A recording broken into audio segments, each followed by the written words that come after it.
Artificial intelligence చేస్తున్న అద్భుతాలు.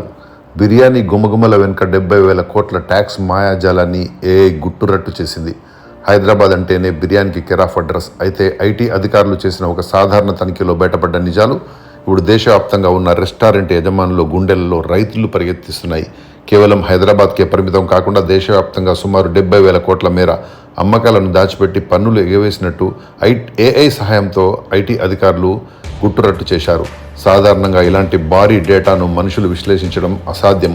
కానీ ఐటీ విభాగం ఈసారి బిగ్ డేటా అనలిటిక్స్ మరియు జనరేటివ్ ఏఐ వంటి అత్యాధునిక టూల్స్ను రంగంలోకి దించింది. డేటా విశ్లేషణ దాదాపు 1.77 lakhs రెస్టారెంట్ ఐడీలకు సంబంధించిన 60 టెరాబైట్ల భారీ డేటాను ఏఐ క్షణాల్లో జల్లెడ పట్టేసింది. బిల్డింగ్ సాఫ్ట్వేర్లో జరిగిన మార్పులను, డిలీట్ చేసిన బిల్లులను ఏఐ గుర్తించింది. కేవలం ఒక సాఫ్ట్వేర్ ప్రొవైడర్ దగ్గరే రూపాయలు 13,317 కోట్ల విలువైన బిల్లులను డిలీట్ చేసినట్టు ఏఐ చూపింది. రెస్టారెంట్లు దాఖలు చేసిన జీఎస్టీ రిటర్న్లను సాఫ్ట్వేర్లో ఉన్న అసలు అమ్మకాలతో ఏఐ పోల్చి చూసి ఎక్కడ తేడాలు ఉన్నాయో పక్కగా కనిపెట్టింది. రెస్టారెంట్లో సాధారణంగా క్యాష్, కార్డ్ లేదా యూపీఐ ద్వారా పేమెంట్లు జరుగుతాయి.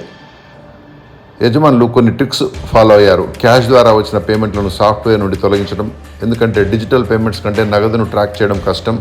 కొన్నిసార్లు కొన్ని రోజులకు సంబంధించిన లేదా ఒక నెల మొత్తం బిల్లులను సాఫ్ట్వేర్ నుంచి పూర్తిగా తొలగించడం. సాఫ్ట్వేర్లో బిల్లులు ఉన్నప్పటికీ ట్యాక్స్ కట్టేటప్పుడు మాత్రం కేవలం 27% అమ్మకాలను మాత్రమే చూపించి మిగిలిన మొత్తాన్ని దాచిపెట్టడం. దేశవ్యాప్తంగా జరిగిన ఈ ఎగవేతలో 5 రాష్ట్రాలు ప్రధానంగా నిలిచాయి. అందులో కర్ణాటక 2,000 కోట్లు, తెలంగాణ 1,500 కోట్లు, తమిళనాడు 1,200 కోట్లు అండ్ మహారాష్ట్ర, గుజరాత్ ఆ తర్వాతి స్థానాల్లో ఉన్నాయి. కేవలం 10% మార్కెట్ వాటా ఉన్న ఒక బిల్లింగ్ సాఫ్ట్వేర్ను తనిఖీ చేస్తేనే ఇంతటి భారీ స్కామ్ బయటపడింది. ఏఐ సాయంతో ఐటీ శాఖ ఇప్పుడు ప్రతి లావాదేవీని నిశితంగా గమనిస్తుంది. ఇకపై ట్యాక్స్ ఎగవేతదారులకు టెక్నాలజీ పెద్ద శత్రువు కాబోతుందా అంటే అవుననే సమాధానాలు వస్తున్నాయి.